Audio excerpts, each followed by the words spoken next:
सर्व योगी साधकांना माझा नमस्कार। या आधीच्या व्हिडिओमध्ये आपण उज्जाई प्राणायाम पाहिला। आज आपण पाहणार आहोत भ्रामरी प्राणायाम। भ्रामरी प्राणायाम ज्याचा उल्लेख हठप्रदीपिका आणि धैर्यंड संहिता या दोन्ही ग्रंथांमध्ये केलेला आहे। प्राणायाम खूप सोपा आहे, परंतु त्याचे फायदे जे आहेत ते खूप आहेत आणि इतका सोपा प्राणायाम आपण आज कसा करायचा तो पाहूया। हा प्राणायाम वेगवेगळ्या 3 ते 4 पद्धतीने केला जातो।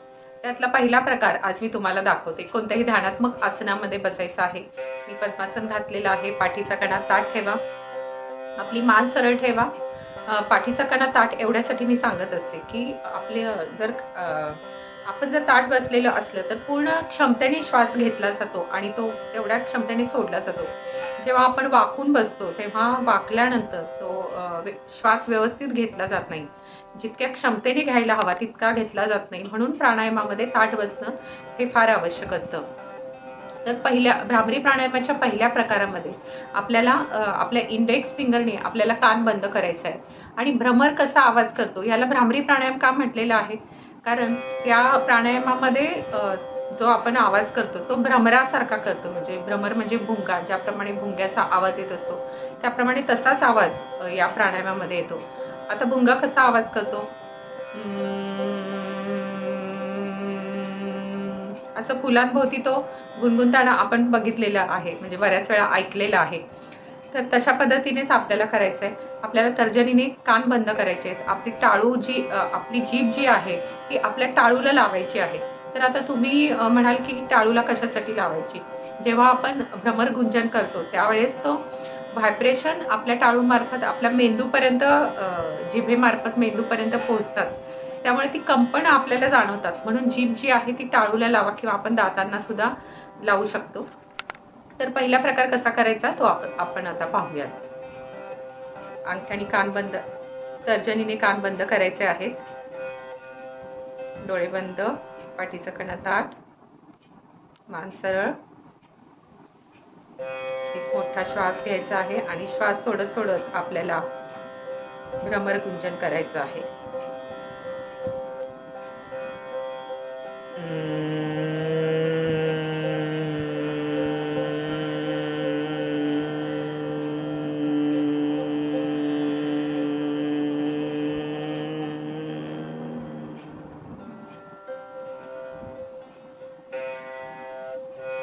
थोडा वेळ थांबायचं आहे, लगेच डोळे उघडू नका।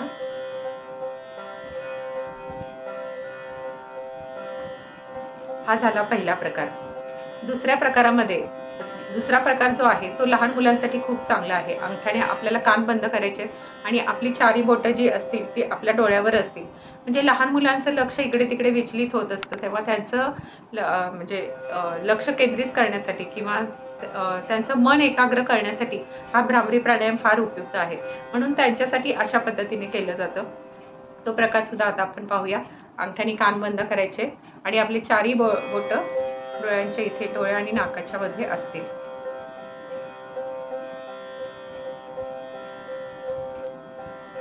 श्वास घ्यायचा आहे आणि श्वास सोडत सोडत भ्रमर गुंजन करायचं आहे।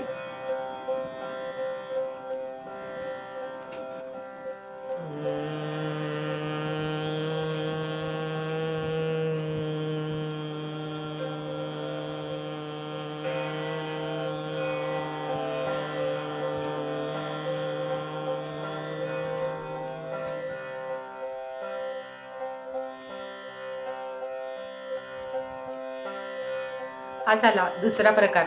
तिसऱ्या प्रकारामध्ये आपल्याला षण्मुखी मुद्रा करायची आहे। षण्मुखी मुद्रा मी मुद्रांच्या व्हिडिओमध्ये सुद्धा तुम्हाला दाखवली होती। याला षण्मुखी का म्हटलं जातं, कारण आपले ज्ञानेंद्रियाचे 6 द्वार जे असतात ते ह्या भ्रामरी प्राणायामामध्ये बंद केले जातात। त्यामुळे षण्मुखी मुद्रा करून हा भ्रामरी प्राणायाम आपण करू शकतो। त्याचे फायदे सुद्धा खूप चांगल्या प्रकारे आहेत। याच्याने आपल्याला अंगठ्याने कान बंद करायचे आहेत। आपली करंगळी जी असेल ती आपली ओठांजवळ असेल, अनामिका जी असेल इथे नाकपुडीजवळ असेल, मधलं बोट जे असेल ते डोळ्यांच्या खोबणीत असेल आणि आपली तर्जनी असेल ती 2 भुवयांच्या इथे जिथे सुरुवात होते तिथे असेल। तर अशा प्रकारे ही षण्मुखी मुद्रा, याच्यामध्ये आपली जी 6 द्वार जे आहेत ते बंद केले जातात। तर ते दार कोणकोणते? आपले दोन्ही कान, दोन्ही डोळे, नाक आणि तोंड असे 6 द्वार बंद करून ही षण्मुखी मुद्रा करून भ्रामरी प्राणायाम केला जातो. तर तो कसा करायचा तो आता आपण पाहूया. अंगठ्याने आपले कान बंद करायचे आहेत. करंगळी ओठाजवळ, आपली अनामिका दोन्ही नाकपुडीच्या शेवटच्या टोकाला, आपले मधले बोट डोळ्यांच्या खोबणीत ठेवा आणि आपली तर्जनी जी आहे, पहिलं बोट आहे ते 2 भुवयांच्या मधल्या साईडला. आणि आपल्याला आता श्वास घ्यायचा आहे. श्वास सोडत सोडत भ्रामरीचं गुंजन करायचं आहे.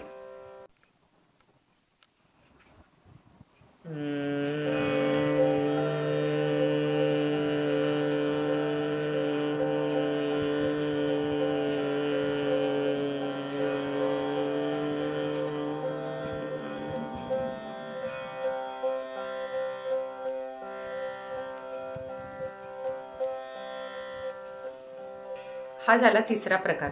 आता चौथा प्रकार जो आहे तो मर्म भ्रामरी असं म्हटलं जातं. त्याच्यामध्ये आपल्या चेहऱ्याचे जे 10 पॉइंट्स आहेत ते पॉइंट्स दाबले जातात. त्यामुळे त्याचा एक वेगळा फायदा होतो. भ्रामरी प्राणायामाचा तर होतच होतो. त्या पॉइंट दाबल्यामुळे आणखी वेगळे फायदे होतात. तर हे दोन्ही मिळून जो असतो तो मर्म भ्रामरी प्राणायाम.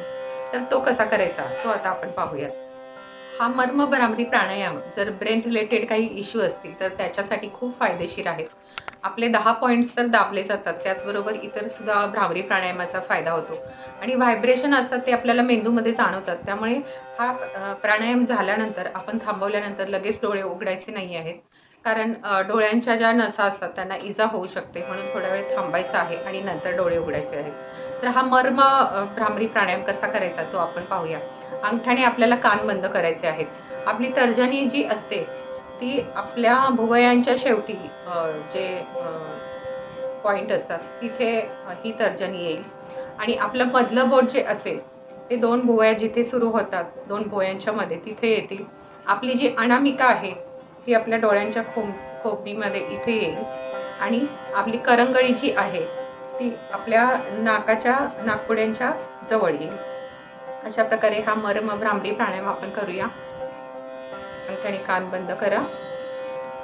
पहिल्यांदा तर्जनीने भुवयांच्या शेवटी, मधले बोट 2 भुवयांच्या मध्ये, अनामिका डोळ्यांच्या खोबणी आणि आपली करंगळी नाकाजवळ. एक मोठा श्वास घ्या.